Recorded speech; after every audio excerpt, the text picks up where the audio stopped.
तो दोस्तों एक सब्सक्राइबर का हमारे पास फोन आया था और इस सब्सक्राइबर ने हमसे कहा कि सर मेरे खाते में 20 लाख रुपया आए थे, मैं रिटायरमेंट ले चुका हूं, लेकिन मैंने एक ट्रांजैक्शन कर दिया। कौन सा ट्रांजैक्शन?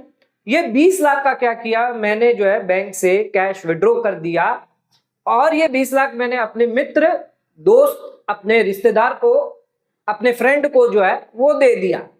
फिर कुछ दिनों के बाद उस फ्रेंड ने वापस मेरे खाते में यूपीआई से, इस बार जो है आरटीजीएस यूपीआई से पेमेंट कर दिया, यानी मेरे खाते में वापस पैसा आ गया। क्या मुझे यहां पर इनकम टैक्स रिटर्न में दिखाना होगा? क्या मुझे इस पर कोई टैक्स देना होगा? क्या ये मेरी कोई इनकम मानी जाएगी? सर इसके बारे में थोड़ा सा बताइए। अच्छा, हमने तब तो उस सब्सक्राइबर को बता दिया कि ये आपकी इनकम नहीं होगी या आपको इस पर कैश नहीं देना चाहिए था, निकाल कर आप direct bank to bank entry कर देते तो कोई दिक्कत नहीं आती। अब इस चीज को जब हमने डीपली सोचा, इसको बहुत सारे प्रोविजंस को देखे, तब जाके आज का ये वीडियो निकला है और ये वीडियो बहुत ही इंपॉर्टेंट है। एक छोटा सा ट्रांजैक्शन, एक छोटी सी गलती, हम लगातार बार बार कहते हैं कैश में आप कभी भी ट्रांजैक्शन ना करें। अगर आप कैश में ट्रांजैक्शन करते हैं तो इस केस में आपको भारी दिक्कत आ सकती है। ध्यान रखिएगा, कैश को लेकर सरकार बहुत ही सख्त है, डिजिटल पेमेंट को ज्यादा बढ़ावा दिया जाता है। अगर आप कैश में लार्ज अमाउंट का ट्रांजैक्शन करेंगे, भले ही वो आपकी इनकम भी क्यों ना हो, खुद की इनकम से ट्रांजैक्शन आप कर रहे हैं, लेकिन यहां पर आपको बहुत भारी पेनल्टी देनी पड़ सकती है, भारी जुर्माना आप पे लग सकता है। यहां पर आपको पता ही नहीं है आपने ट्रांजैक्शन कौन सा कर दिया है। ये कोई छोटा मोटा ट्रांजैक्शन नहीं हुआ है, कई सारे इनकम टैक्स के प्रोविजन यहां पर एक साथ निकल कर आ जाते हैं।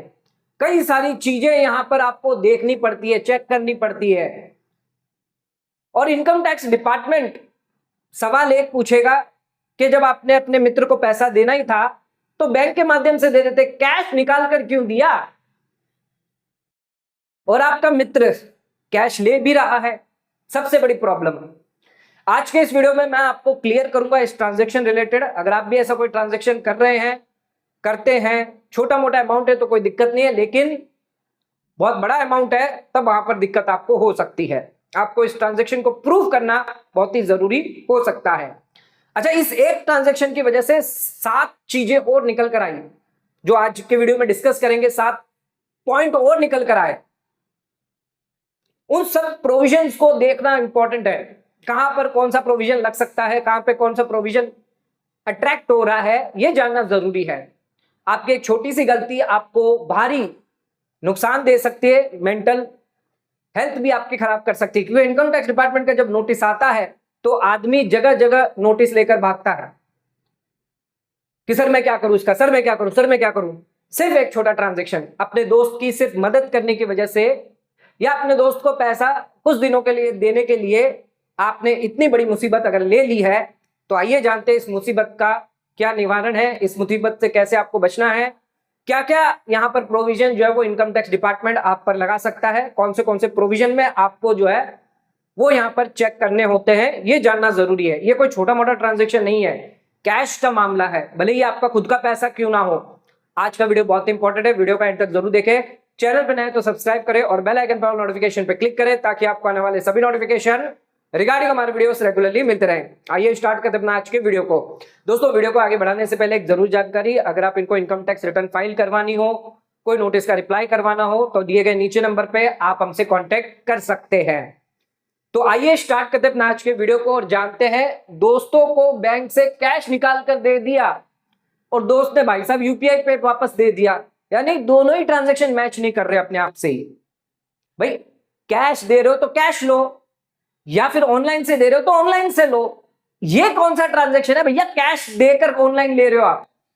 आइए समझते हैं इन ट्रांजैक्शन के बारे में। सबसे पहले, अगर आपने कैश विड्रॉ किया है, चाहे वो सेविंग अकाउंट हो, करंट अकाउंट हो, एक नियम है, ये ध्यान रखिएगा, नियम टीडीएस आपका कटता है भैया कैश विड्रॉल करने पर। अच्छा सर इसके बारे में तो मुझे पता ही नहीं था, मैंने तो बैंक से पैसा निकाल लिया 20 लाख, 30 लाख, 50 लाख। भाई ये नियम है, सरकार को मालूम पड़ जाएगा आपने कैश निकाला है, आपने कैश विड्रॉ किया है, भले ही आप अपने दोस्त की मदद करने जा रहे हो, आप अपने रिश्तेदार की, फैमिली मेंबर्स की मदद कर रहे हो, लेकिन सरकार को पता चल जाएगा।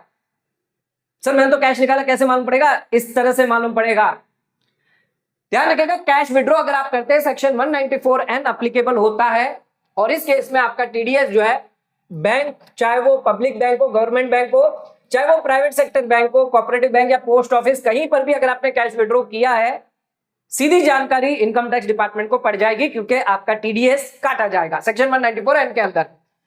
अच्छा, इसमें दो नियम दिए गए हैं। पहला नियम, अगर आप लगातार पिछले 3 साल के आईटीआर फाइल कर रहे हैं तो पहले 20 लाख तक आपको कोई टीडीएस नहीं काटा जाएगा। 20 लाख से 1 करोड़ की अगर मैं बात करूं तो वहां पर भी टीडीएस नहीं काटा जाएगा, लेकिन 1 करोड़ से ऊपर आते ही 2% टीडीएस काट लिया जाएगा। यानी कि अगर आपने 1 करोड़ 20 लाख रुपए कैश विड्रॉ किए हैं तो 1 करोड़ को छोड़ के बाकी का जो 20 लाख है उस पर 2% 40,000 रुपया टीडीएस काट के सरकार को जमा कर दिया जाएगा।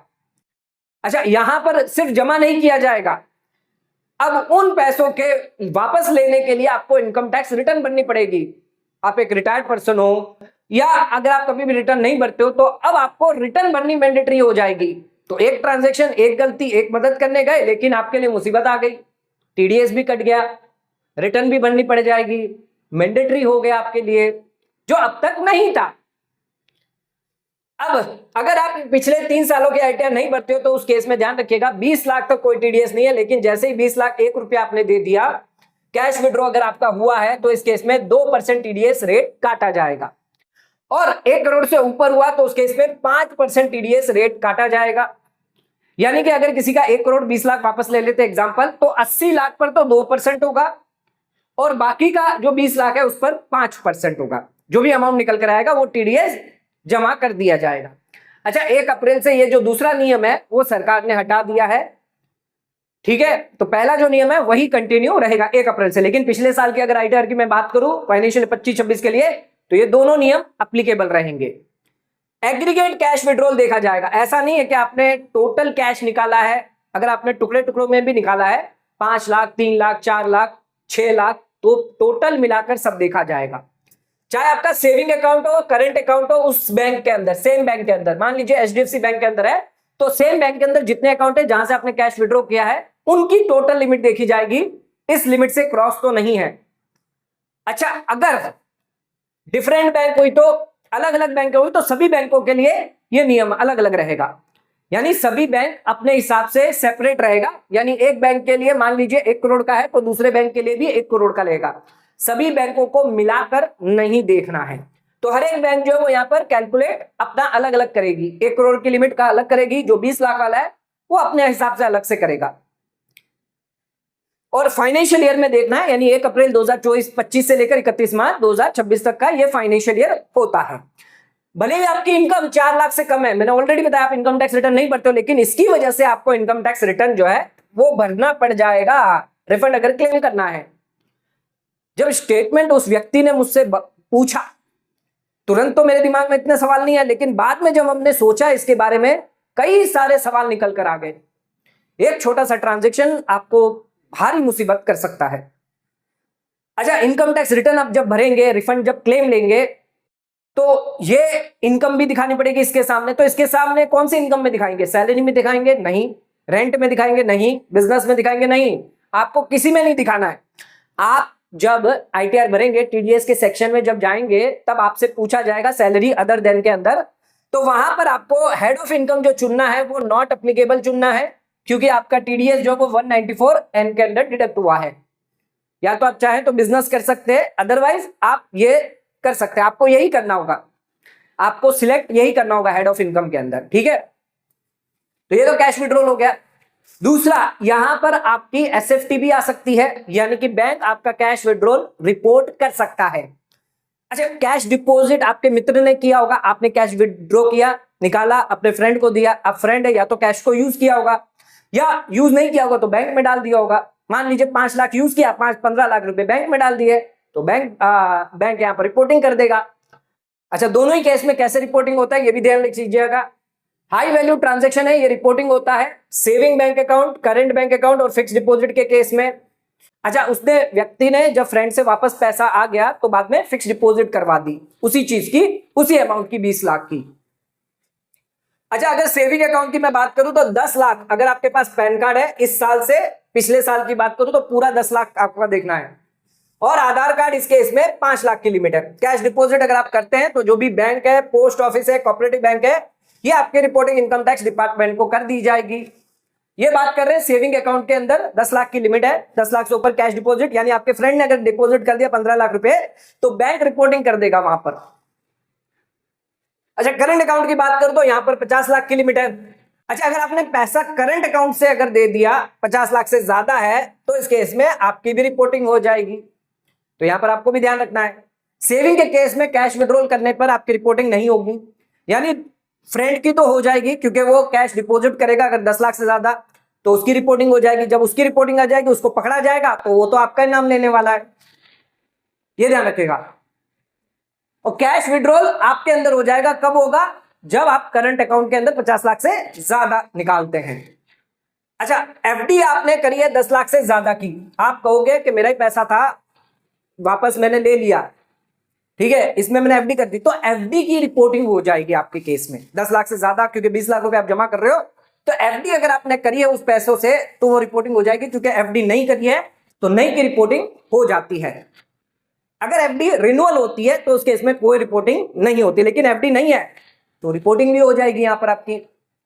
अच्छा, यहां पर सिंगल अमाउंट है, एग्रीगेट अमाउंट है, मल्टीपल अमाउंट है, सभी को देखा जाएगा, पर फाइनेंशियल ईयर रहेगा, हर एक साल के लिए लिमिट है और हर एक पर्सन के लिए ये लिमिट रहने वाली है। ध्यान रखिएगा, बैंक वाइज नहीं होती है, इनकम टैक्स डिपार्टमेंट सभी बैंकों को मिलाकर देखता है। हालांकि एक बैंक दूसरे बैंक को अपने राज नहीं बताती, कस्टमर नहीं बताती, तो ये मान के चल सकते, पर बैंक भी ये लिमिट आप मान के चल सकते हैं। अदरवाइज इनकम टैक्स डिपार्टमेंट देखेगा तो सभी बैंकों को कंबाइन करके देखता है। यहां पर भी आपको आईटीआर फाइल करनी मैंडेटरी है और करेक्टली आईटीआर फाइल करें। अपने डिपॉजिट और विड्रॉल को जो है वो डिक्लेयर इनकम के साथ या सेल जो भी आप दिखाते हैं बिजनेस के केस में, तो वो आपकी मैच होनी चाहिए। ये मैच होनी चाहिए चीजें कि जितना भी पैसा आपके खाते में पड़ा हुआ है ये आपकी इनकम से मैच हो रहा है कि नहीं हो रहा है। कभी भी यहां पर जो है वो कैश की तरफ ना जाए, हमेशा हम मना करते हैं कैश में आप कोई ट्रांजेक्शन ना करें। ज्यादातर लोगों को हम यही कहते हैं कि आप बैंकिंग माध्यम से ही ट्रांजैक्शन करें। अगर उस व्यक्ति ने बैंक के थ्रू पैसा दिया होता फ्रेंड को 20 लाख रुपए और वापस आए होते तो एंट्री वहीं खत्म हो जानी थी, लोन दिखा देते, वो वहीं पे खत्म हो जाता काम। लेकिन क्योंकि यहाँ पर कैश विड्रॉ कर लिया है तो सबसे बड़ी मुसीबत यहाँ पर ले ली है। अगर आप चाहें तो कैश बुक भी मेंटेन कर सकते हैं। तीसरा आ जाता है, अब आपको मैंडेटरी आईटीआर फाइल करनी पड़ जाएगी। क्यों, आइए समझते हैं। मैंडेटरी आईटीआर फाइल करने के ये कुछ केसेस हैं। अगर आपकी ग्रोस टोटल इनकम जो है वो 4 लाख से ज्यादा है बिफोर डिडक्शन एग्जम्पशन, तो इस केस में आईटीआर फाइल करना आपके लिए मैंडेटरी है। अब ये दो ट्रांजैक्शन देखिए, सेविंग अकाउंट डिपॉजिट अगर होता है 50 लाख रुपए या उससे ज्यादा एग्रीगेट में, चाहे आप 5-5 लाख करके करें, तो सेविंग अकाउंट के अंदर जितना भी क्रेडिट पैसा आ रहा है, चाहे वो लोन का हो, इनकम का हो, कुछ भी हो, चाहे वो कैश से हो, ऑनलाइन से हो, यानी यूपीआई आई ना आपके खाते में और पहले 20 लाख रुपए और आए थे तो 40 लाख हो गए और 5-10 लाख रुपए और आ गए, तो यहां पर आपको मैंडेटरी आईटीआर फाइल करनी पड़ जाएगी, चाहे आपकी इनकम हो या ना हो, जीरो इनकम भी क्यों ना हो, आपने कोई इनकम नहीं कमाई है तो भी आपको यहां पर आईटीआर भरना पड़ जाएगा। ऐसे 4-5 ट्रांजेक्शन अगर आपने कर लिए ना 20-20 लाख के, दिए गए आए गए, ध्यान रखिएगा खुद के अकाउंट से भी क्यों ना कर रहे हो आप, 50 लाख से ऊपर हुआ, क्रेडिट टोटल देखना है। यहां पर करंट अकाउंट के अंदर लिमिट जो है वो डबल है, 1 करोड़ की है एग्रीगेट, यहां पर भी कैश और ऑनलाइन है। इसके अलावा कुछ और ट्रांजैक्शन है जहां पर आपको मैंडेटरी आईटीआर फाइल करनी है, ये भी एक बार देख लेते हैं। फॉरेन ट्रैवल आप करते हैं, 2 लाख रुपए से ज्यादा खर्च किया है खुद पर या रिलेटिव पर, एग्रीगेट आपको देखना है, टोटल देखना है, तो उस केस में यहां पर आपकी मैंडेटरी आईटीआर यहां पर आपको फाइल करना पड़ेगा। इलेक्ट्रिसिटी बिल का पेमेंट कर रहे हैं 1 लाख से ज्यादा एग्रीगेट। अच्छा, बिजनेस सेल ग्रॉस रिसिप्ट है प्रोफेशन में, तो यहां पर 60 लाख बिजनेस के केस में, 10 लाख रुपया प्रोफेशन के केस में। सेल टर्नओवर ग्रॉस रिसिप्ट अगर इससे ज्यादा है आईटीआर फाइल करना आपके लिए जरूरी है। अगर आपका टीडीएस टीसीएस कंबाइंड दोनों टीडीएस टीसीएस मिलाकर 25,000 से ज्यादा है, नॉन सीनियर सिटीजन है 60 से कम है, या सीनियर सिटीजन है रेसिडेंट है, तो इस केस में 50,000 की लिमिट है। अगर आपका टीडीएस कटा है तो आईटीआर आपको फाइल करनी पड़ेगी, ये तो ऑलरेडी हम बता रहे हैं आपको। अगर आपके कोई फॉरेन इनकम है, एसेट है, बैंक अकाउंट है, प्रॉपर्टी के शेयर्स है, तो भी आईटीआर फाइल करना है। कैरी फॉरवर्ड लॉसेस है, बिजनेस लॉस हो गया, कैपिटल लॉस हो गया, आपको आईटीआर फाइल करना मैंडेटरी है। अगर आप कंपनी है, फर्म है, एलएलपी है, HUF, AOP, BOI, trust, political party है, ITR मैंडेटरी फाइल करिएगा। तो ध्यान रखिएगा, भले ही आपने पैसा आपका खुद का आया है, आप खुद से पैसा ट्रांसफर कर रहे हो, सेल्फ ट्रांसफर भी क्यों ना कर रहे हो, 50 लाख से ज्यादा हुआ, सेविंग में 1 करोड़ करंट में ज्यादा हुआ, ITR फाइल करना वहां पर आपके लिए मैंडेटरी होगा। अब आप कहेंगे कि भैया फ्रेंड को तो हमने लोन लिया, आइए उसके बारे में भी समझ लेते हैं। अगर आपने लोन दिया है, लोन गिवन है, लोन लिया है, जो भी है, क्या है उसके लिए ट्रांजेक्शन, ध्यान रखिएगा। इनकम टैक्स लॉ के अंदर 2 दिए गए चीजें, एक तो लोन टेकन यानी आप लोन ले रहे हो, और लोन रिपेड आप लोन वापस रिपे कर रहे हो। यहां पर ना ही आपने लोन टेकन किया है ना ही रिपेड किया है, यहां तो आपने लोन गिवन किया है। लेकिन दिक्कत कहां पे आएगी, आपके फ्रेंड को आ जाएगी। अगर आप लोन टेकन यानी आपके फ्रेंड के लिए हो गया, ये आपके लिए तो होगा नहीं, आपके लिए क्या होगा, लोन गिवन। अच्छा, फ्रेंड के लिए क्या हो गया, 20,000 रुपए से ज्यादा अगर आपने कैश में लोन दे दिया, आपको कोई इंक्वायरी, आपको कोई पेनल्टी नहीं लगेगी, लेकिन आपके फ्रेंड को पेनल्टी लग जाएगी, 100% पेनल्टी। और जैसे ही फ्रेंड को पता चल गया प्रोविजन के बारे में, वो तो खड़ा हो जाएगा, भाई मैंने कोई पैसा नहीं लिया, मुकर जाएगा। अच्छा, मुकरेगा तो भी फंसेगा, क्योंकि उसने बैंक में कैश डिपॉजिट भी किया है अगर, तो यहां पर मुसीबत ही मुसीबत है। तो फ्रेंड को क्या होगा, 20,000 से जैसे ही ज्यादा गया 100% पेनल्टी लगनी है। फ्रेंड अगर मुकर गया कि मेरा पैसा है नहीं, तो जो पैसा फ्रेंड ने भेजा था उसे सरकार इनकम मान लेगी फिर, या गिफ्ट मान लेगी। और गिफ्ट मान लिया तो उस केस में तो 50,000 से ऊपर पूरा का पूरा टैक्सेबल है। और लोन रिपेड अगर करता है, तो अगर आपका फ्रेंड कैश में वापस देता है भी, अच्छा कैश में भी वापस नहीं दे सकता, ना ले सकता है ना दे सकता है, तो वो तो फंस गया। और अगर वो फंस गया तो आप भी गए। हमेशा ध्यान रखिएगा, bank, UPI, cheque, net banking, NEFT, RTGS, UPI से ही ट्रांजैक्शन आपको करना है। कभी भी लोन टेकन, गिवन या रिपेड होता है, ये आपकी इनकम नहीं होती, ना ही टैक्सेबल होता है, लेकिन इसको आप चाहें तो अनसिक्योर लोन में दिखा सकते हैं। अगर आपने लोन लिया हुआ है तो अनसिक्योर लोन में, और लोन दिया है तो लोन से एडवांसेस में आपका आ जाता है। अच्छा, अगर लोन आपने दिया है, जैसे लोन गिवन है, तो उस पर जो ब्याज अगर आपको कोई दे रहा है, तो उस ब्याज को आप टैक्सेबल करेंगे और इनकम फ्रॉम अदर सोर्सेस में दिखाएंगे। अगर आपने ब्याज दिया है, मान लीजिए महीने भर के लिए क्यों ना दिया, लेकिन अगर उस पर ब्याज आए तो वो आपका टैक्स लगेगा। अच्छा, यहां पर आपकी ITR भी चेंज हो जाएगी। ITR 1 और 2 आप नहीं भर पाएंगे, क्योंकि आपको ITR 3 या 4 बनना है, क्योंकि आपको बैलेंस शीट बननी पड़ेगी। तो ये भी एक जो है अलग मुसीबत आप पर आएगी। अच्छा, क्या क्या मैंडेटरी डॉक्यूमेंट आपसे मांगे जा सकते हैं, एक तो लोन कंफर्मेशन, भाई फ्रेंड से साइन करके लाइए कि उसने जो है वो लोन लिया है, तुमने दिया है, कंफर्मेशन लाइए। फ्रेंड का पैन कार्ड लाइए, ITR एक्नॉलेजमेंट लाइए, उस साल की, पिछले सालों की उसकी इनकम है कि नहीं है, आपकी इनकम है कि नहीं है। बैंक स्टेटमेंट लाइए, फ्रेंड का पैसा उधर से निकला है, यूपीआई से आया, बैंक से ट्रांजैक्शन बताइए, आपका बैंक स्टेटमेंट मांगा जाएगा। लोन आपने पैसा रिसीव किया है, कैश विड्रॉ किया है, तो वो भी देखा जाएगा। सोर्स ऑफ फंड आपका सही है कि नहीं है, सैलरी है, बिजनेस इनकम है, क्या है, सेविंग से पैसा है, विड्रॉल किया हुआ है, क्या है। लोन एग्रीमेंट अगर बनाओगे तो वो एक एविडेंस स्ट्रांग माना जाता है। व्हाट्सएप की चैट हो गई, ईमेल प्रूफ हो गया, लेजर अकाउंट अगर बुक्स ऑफ अकाउंट मेंटेन करते हैं, तो कई सारी चीजें जो है वो आपको देनी पड़ सकती है। सिर्फ एक छोटी सी मदद की वजह से इतने सारे प्रोविजन आपको ध्यान रखने पड़ सकते हैं। सर जी मना करते हैं आपको बार बार, कैश में आपको ट्रांजैक्शन नहीं करना है। अच्छा, कैश रिसिप्ट, मान लीजिए आपका दोस्त जो है वो होशियार निकला, वो बैंक से वापस आपसे पैसा मंगवा के अब वो बोलता है मैं कैश आपको दे देता हूं 20 लाख रुपया। भाई शर्मा जी, मैं आपको 20 लाख रुपया वापस दे देता हूं, कैश में ही दे देता हूं, ये भी ध्यान रखिएगा। अगर कोई कैश में आपको पैसा 2 लाख रुपए से ज्यादा दे रहा है, एक व्यक्ति एक दिन के अंदर, सिंगल ट्रांजैक्शन अगर है या 1 इवेंट और ट्रांजैक्शन है, तो उस केस में भी 100% पेनल्टी आप पर लग जाएगी। तो कैश तो गलती से भी मत लीजिएगा।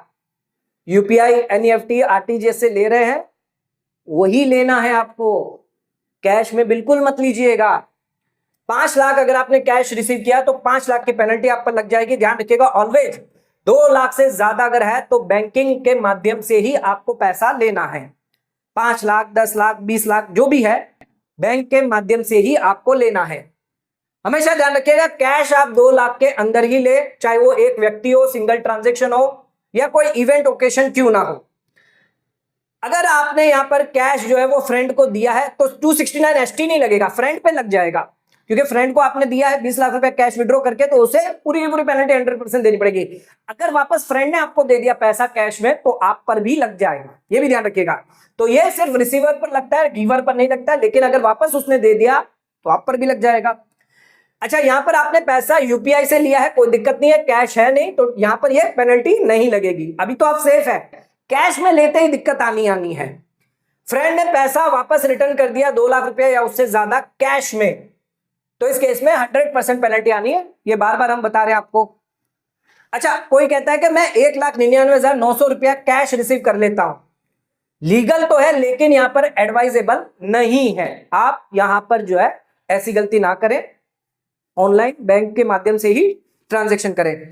अच्छा, जो मैंने कैश बैंक से विड्रॉ किया, क्या उस पर ये 2 लाख से 20 लाख किए थे मैंने, तो क्या ये पेनल्टी लगेगी? नहीं। अगर आप कैश विड्रॉल बैंक से करते हैं तो उस केस में ये एप्लीकेबल नहीं होगा। बैंक से, पोस्ट ऑफिस से, गवर्नमेंट से, कहीं से भी अगर आप कैश विड्रॉ करते हैं तो आप पर कोई पेनल्टी नहीं लगेगी। लेकिन अगर कोई व्यक्ति आपको दे रहा है तो उस केस में आपको ये पेनल्टी लग सकती है। नेक्स्ट आ जाते हैं गिफ्ट। अगर फ्रेंड ने बोल दिया मैंने तो गिफ्ट दे दिया, फ्रेंड बचने के लिए यही कहेगा कि ये मैंने ये गिफ्ट दे दिया, या आप कहते हो कि भैया ये तो गिफ्ट है, कैश के बारे में बता ही नहीं रहे हो, तो इस केस में क्या होगा? अगर आपने अपने फ्रेंड से 50,000 से ज्यादा नॉन रिलेटिव फ्रेंड से लिया तो पूरा का पूरा टैक्सेबल होगा। टैक्स स्लैब के हिसाब से अगर आप 30% में आते हैं तो इस पे 30% मैक्सिमम टैक्स लगाकर आपको देना होगा, और इनकम फ्रॉम अदर सोर्सेस में देना होगा। रिलेटिव से अगर आप गिफ्ट लेते हो तो वो टैक्सेबल नहीं होता, पूरा का पूरा एग्जेम्प्ट होता है। रिलेटिव में spouse, mother, father, brother, sister सब आ जाते हैं। अच्छा, अगर आपने मैरिज ओकेशन में भी अगर रिलेटिव या फिर नॉन रिलेटिव फ्रेंड से लिया है, विल अगर हुई है, इनहेरिटेंस में कुछ मिला है, तो ये पूरा आपका एग्जेम्प्ट होता है।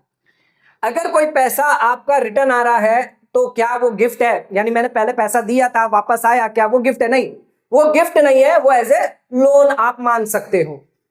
ध्यान रखिएगा, अगर आप कैश गिफ्ट 2 लाख रुपए या उससे ज्यादा ले रहे हो, चाहे अपने फ्रेंड से भी क्यों ना ले रहे हो, 100% पेनल्टी 269 ST लग जाएगा। आप यूपीआई बैंक ट्रांसफर से ले सकते हो गिफ्ट। डिपार्टमेंट क्या क्या सवाल पूछ सकता है? पैसा किसने दिया, क्या रिश्ता था आपसे, किस मोड में लिया है, कैश में लिया है, आपने बैंक से लिया है, क्या रीजन था गिफ्ट का, डोनर का पैन बताइए, डोनर का सोर्स बताइए, कई सारी बातें पूछेगा अगर आपने गिफ्ट का नाम ले लिया तो। और एग्जेम्प्ट गिफ्ट है तो उस केस में हो सकता है आप शेड्यूल एग्जेम्प्ट इनकम में आईटीआर में शो कर सकते हैं। तो गिफ्ट का अगर लेते हैं, फ्रेंड से अगर गिफ्ट ले लिया आपने, अगर ट्रांजेक्शन ये हुआ कि आपको गिफ्ट आया है, तो पूरा का पूरा 100% आपको फिर इनकम टैक्स में दिखाना होगा। 50,000 से ऊपर पूरा का पूरा आपके लिए टैक्सेबल होगा। इनकम टैक्स डिपार्टमेंट ने अगर ये ट्रांजेक्शन पकड़ लिए आपके, क्या होगा? हमेशा इनकम टैक्स डिपार्टमेंट देखता है यूपीआई जो है वो एज ए इनकम मानता है। क्या ये आपकी इनकम है? पूछेगा सवाल आपसे, बिजनेस रिसिप्ट है या लोन है। वो ये देखेगा कि आपने पहले कोई कैश विड्रॉ किया है कि नहीं किया है, यानी आपका जो पैसा यूपीआई का आया है, आप बोल रहे हो फ्रेंड ने दिया है, तो एक तो क्या देखेगा, ये आप हो गए और ये आपका फ्रेंड हो गया। यानी आपने कैश विड्रॉ किया होगा 20 लाख रुपए, तो कौन सी डेट को किया? अच्छा, फ्रेंड ने भी तो डिपॉजिट किया होगा पैसा, तो फ्रेंड ने कब डिपॉजिट किया, कौन सी डेट को किया, फिर कौन सी डेट को फ्रेंड ने यूपीआई किया, ये सारे ट्रांजैक्शन मांगे जाएंगे, सारे डॉक्यूमेंटेड चाहिए उनको। सोर्स ऑफ फंड, आपने ये जो 20 लाख दिया, क्या आपका सोर्स सही था, प्रॉपर है आपके पास, ऑलरेडी उस पर टैक्स लगाया है आपने? डिपार्टमेंट यहां पर जो है कैश पूछेगा, भैया आपने कैश में क्यों किया, ऑनलाइन से क्यों नहीं किया, ये भी सवाल पूछेंगे आपसे। आप बोल सकते हो कि भैया इमरजेंसी थी, मेडिकल इशू था, टेम्पररी हेल्प चाहिए थी, या उनके पास अभी यूपीआई या बैंक का एक्सेस नहीं था, इस वजह से हमें तुरंत देना पड़ा पैसा निकालकर। डिपार्टमेंट यहां पे पूछ सकता है कि व्यक्ति कौन है, उसका रिलेशनशिप आपके साथ क्या है, पैन कार्ड दीजिए, रिटर्न कंफर्मेशन लेकर आइए। पैसा कैश में दिया है तो वो लिखकर देने वाला ही नहीं है, वो तो हट जाएगा, भाग जाएगा। लोन है, गिफ्ट है, इनकम है, 50,000 से ज्यादा अगर आपने फ्रेंड से लिया, टैक्सेबल है। अगर कोई भी एक्सप्लेनेशन आपके पास नहीं हुआ तो उस इनकम को अनएक्सप्लेन इनकम मान के आप पर 84% का टैक्स लगा दिया जाएगा। अगर आपने यूपीआई के बारे में क्लियर नहीं कर पाए कि आपके फ्रेंड से मिला है और फ्रेंड ने यहां पर नहीं बताया कि ये पैसा कहां से आया, तो आपको दिक्कत आ सकती है। एक छोटी सी गलती, सारा ट्रांजैक्शन यहां पर आपका आप पर ही भारी पड़ सकता है। अच्छा, इसमें एक तरीका है कि कैश विड्रॉ आपने किया था 20 लाख रुपया, दोस्त को दिया था, दोस्त ने क्या कर दिया, यूपीआई से कर दिया, तो दोस्त ने, ये आप हो गए, ये आपका फ्रेंड हो गया, दोस्त ने क्या किया था, यूपीआई से आपको कर दिया था क्रेडिट आपके खाते में, तो आपको वापस यूपीआई से डेबिट कर दीजिए, तो ये ट्रांजैक्शन क्या हो गया, नल एंड वॉइड हो गया। अच्छा, कैश विड्रॉल किया था 20 लाख रुपया, फिर फ्रेंड से कैश लेकर वापस अगर आप करते हैं, कैश डिपॉजिट कर देते हैं 20 लाख रुपया, तो ये भी नल एंड वॉइड हो जाएगा। लेकिन यहां पर दिक्कत क्या आएगी, नल एंड वॉइड तो हो जाएगा, दिक्कत ये आएगी कि फ्रेंड ने कैश लिया था 100% पेनल्टी, आपने वापस कैश ले लिया 100% पेनल्टी, तो भैया करे तो करे क्या। इसीलिए कहते हैं कैश में कभी भी ट्रांजैक्शन नहीं करना चाहिए। बेस्ट ट्रांजैक्शन क्या होता कि आपने भी ऑनलाइन यूपीआई से किया होता फ्रेंड को, और फ्रेंड ने भी आपको यूपीआई से किया है, तो ना आपको दिक्कत आती ना आपके फ्रेंड को दिक्कत आती। लेकिन यहां पर क्योंकि फ्रेंड को दिक्कत आनी ही आनी है, क्योंकि उसने कैश रिसीव किया है, लोन लिया है कैश में, गिफ्ट बता नहीं सकते हो, गिफ्ट बताओगे तो भी टैक्सेबल है, लोन बताओगे तो 100% पेनल्टी है क्योंकि कैश में है। तो ऐसे ट्रांजैक्शन आपको गलती से भी नहीं करने हैं, हमेशा ध्यान रखें, कैश में ऐसा कोई मोटा ट्रांजैक्शन ना करें, करोगे तो दिक्कत आपको आने वाली है। आज का वीडियो अगर आपको पसंद आया तो वीडियो को लाइक शेयर सब्सक्राइब करना ना भूलें, वीडियो को ज्यादा से ज्यादा शेयर करें ताकि और लोगों तक इसकी नॉलेज पहुंच सके। आज का वीडियो यही समाप्त करते हैं, धन्यवाद।